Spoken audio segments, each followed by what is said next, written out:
Sir இப்போ ஒரு 2 டேஸ்க்கு முன்னாடி வந்து நம்ம சேனல் ஹேக் பண்ணிட்டாங்க அப்படின்ட்டு ஒரு நியூஸ் வந்துச்சு.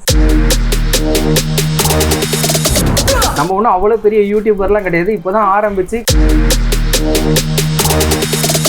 இப்போ சேனலை ஹேக் பண்ணிட்டாங்க.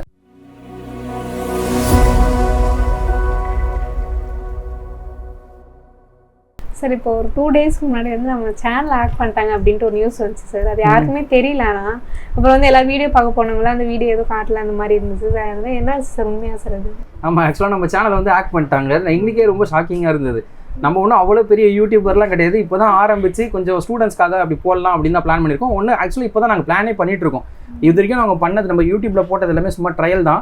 இப்போ மெயின் பிக்சர் ஆக்சுவலாக இதுக்கப்புறம் தான் வரப்போகுது. ஆக்சுவலாக வேறு லெவலில் சேனலில் வேறு லெவலில் க்ரோ பண்ண போகிறோம். அதுக்கு வேண்டிய வேலை எல்லாமே பார்த்துட்டு இருக்கோம். கரெக்டாக பார்த்தீங்கன்னா இப்போ சேனலை ஹேக் பண்ணிட்டாங்க. ஆக்சுவலாக நம்மளே ரொம்ப சேஃபாக தான் வச்சுருப்போம். அது சேனல் ஹேக் பண்ணிட்டாங்க. இப்போ சேனல் எல்லாமே கையில் வந்துருச்சு. சேனல் எல்லாமே இப்போ பார்த்தீங்கன்னா ஹேக் பண்ண மாதிரியே தெரியாது, எப்பவும் இருக்க மாதிரி தான் தெரியும். அதுக்கு வேண்டிய எல்லா விஷயமும் பண்ணிட்டோம். ஆக்சுவலாக ஃபஸ்ட்டு நினச்சா ஒரு 10:30 டைமில் எடிட்டர்ஸ் ஆக்சுவலாக வந்தாங்க. இந்த மாதிரி எங்கள் மெயில் ஐடிலாம் ஹேக் பண்ணிட்ட மாதிரி தெரியுது அப்படின்னு சொன்னாங்க. சரி ஓகே, எதுவும் அவங்க மெயில் ஐடிக்கு எதனா ப்ராப்ளம் வந்திருக்கும் போலன்னு சொல்லி விட்டேன் நான்.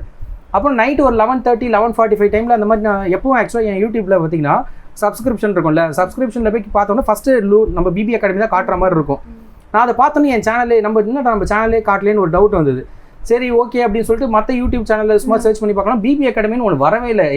எந்த மொபைல்லையும் பிபி அகாடமின்னு ஒரு சேனலே காட்டல. ஆக்சுவலாக அந்த சேனல் நம்மள்தான் கூட கண்டுபிடிச்சிருக்க முடியாது. இது வேறு யாருனா இருந்தாங்கன்னா அந்த சேனல் நம்ம சேனலாக இல்லையான்னு கூட கண்டுபிடிச்சிருக்க முடியாது. என்னால் எப்படி கண்டுபிடிக்க முடிஞ்சிச்சுன்னா ஆக்சுவலாக வந்து நம்ம இதுக்குன்னு யூடியூபுக்குன்னு சொல்லிட்டு ஒரு சில பேர்லாம் வச்சிருக்கோம்ல, அது ஆக்சஸ் இருக்கும். அதில் போய் பார்த்தா நேம் வேறு இருக்குது. ஆக்சுவலாக அந்த கிரிப்டோ கரன்சி அதெல்லாம் சொல்லுவாங்களே, பிட்காயின் அந்த மாதிரிலாம் சொல்லுவாங்க. அது மாதிரி ரிப்பிள் அப்படின்றவங்க ஒருத்தவங்க வந்து என்ன பண்ணிட்டாங்கன்னா, அவங்க ஒரு மாதத்துக்கு 2 மாதத்துக்கு முன்னாடி பார்த்தீங்கன்னா சுப்ரீம் கோர்ட்டோட யூடியூப் சேனலே ஹேக் பண்ணிட்டு இருக்காங்க. அதே ஆளுங்க தான் நம்ம யூடியூப் சேனலே ஹேக் பண்ணியிருக்காங்க. நம்ம யூடியூப் சேனல் ஆக்சுவலாக ஒன்றுமே இல்லை, அந்தளவு சப்ஸ்கிரைபர்ஸ் கிடையாது. இருந்தாலும் இப்போ தான் க்ரோ ஆகிட்டு இருக்கு. வேறு லெவலில் க்ரோ ஆக போகிறோம். அது மட்டும் கண்டிப்பாக சொல்ல முடியும். இப்போ வந்து பார்த்தீங்கன்னா அந்த நைட்டு வந்து கண்டுபிடிக்க முடியல. அதுக்கப்புறம் திரும்ப ஒரு சில பேர்லாம் கால் பண்ணி வர வச்சு ஃபுல்லாக எந்த சேனல் நம்ம சேனல் அதெல்லாம் பார்த்தா அந்த ரிப்பிள்ன்ற இதில் தான் ஆக்சுவலாக நிறைய இது வந்துட்டே இருந்துச்சு. அவங்க ஆக்சுவலாக வந்து நிறைய ப்ரைவசிலாம் நான் போட்டு வச்சுருக்கேன். யாராலையும் நம்ம சேனல் எதுவும் பண்ண முடியாத அளவுக்கு தான் போட்டு வச்சுருக்கேன். அதனால் அவங்களை எதுவும் பண்ண முடியல. எந்த வீடியோவும் டெலிட் பண்ணலாம்னு பார்த்துருக்காங்க.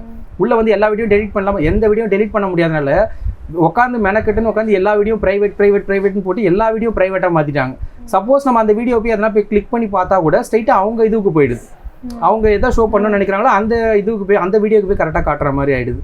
அது எல்லாமே நைட்டு நடந்தது. நைட்டுக்குள்ளேயே எல்லாமே ஒரு 2:30க்குள்ளவே எல்லாமே ஓவர் பண்ணிவிட்டு திரும்ப மார்னிங் ரெஃப்ரெஷ்ஷாக திரும்ப அந்த சேனல் யாருக்குமே தெரியாது. ஒரு சில பேருக்கு மட்டும் தான் தெரிஞ்சிச்சு அந்த சேனல் வந்து ஹேக் பண்ணிட்டாங்க அப்படின்னு சொல்லிட்டு. ஆக்சுவலாக வந்து நான் எப்படி பண்ணணும்னு பார்த்தீங்கன்னா, எதனால் நம்ம சேனல் டெலிட் ஆகாமல் ஹேக் பண்ணாமல் முடியாமல் போனதுக்கு ரீசன் என்ன அப்படின்னு பார்த்தீங்கன்னா, ஃபுல்லாக ஹேக் பண்ண முடியாமல் போனதுக்கு ரீசன் நம்ம வந்து எல்லாருக்குமே வந்து ஃபுல் ரைட்ஸ் கொடுக்கல.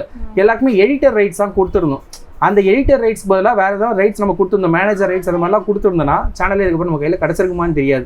மொத்தமாக எடுத்துகிட்டு இருப்பாங்க. இது நம்மளுக்கு பிரச்சனை கிடையாது. நம்மளுக்கு வந்து பிஸ்னஸ் வேறு. நம்ம இது சைட் பை சைட் கொண்டு போகிறதுக்கு தான் இது பண்ணிட்டு இருக்கோம். ஆனால் ஹார்ட் ஒர்க் பண்ணிட்டு தான் இருக்கும். இதுவே ஒரு மெயின் வேலையாக சில பேர் யூடியூப் பண்ணணும் அப்படின்னு சொல்லி உட்காந்துருக்காங்க. அவங்களுக்குலாம் கஷ்டப்பட்டு பண்ணிட்டு டக்குன்னு இந்த மாதிரிலாம் நடந்துருச்சுன்னா அது கரெக்டாக இருக்குமானே தெரியல. அது ரொம்ப டஃபாக இருக்குது. அதனால் நான் என்ன சொல்லுவேன்னா, யூடியூப் வந்து யாருன்னா அந்த வேலையை யூடியூபராக மாறணும் அப்படின்னு நினைக்கிறாங்கன்னா கண்டிப்பாக அதுக்கு வேண்டிய வெரிஃபிகேஷன் எல்லாமே 2 ஆத்தென்டிஃபிகேஷன் அந்த வெரிஃபிகேஷன் என்னென்ன பண்ண முடியுமோ எல்லா வெரிஃபிகேஷனும் எனேபிள் பண்ணி வச்சுட்டிங்கன்னா அது வந்து ஹேக் ஆகிறது நம்ம தவிர்க்கணும். அதனால தான் நம்ம சேனல் தப்பிச்சது.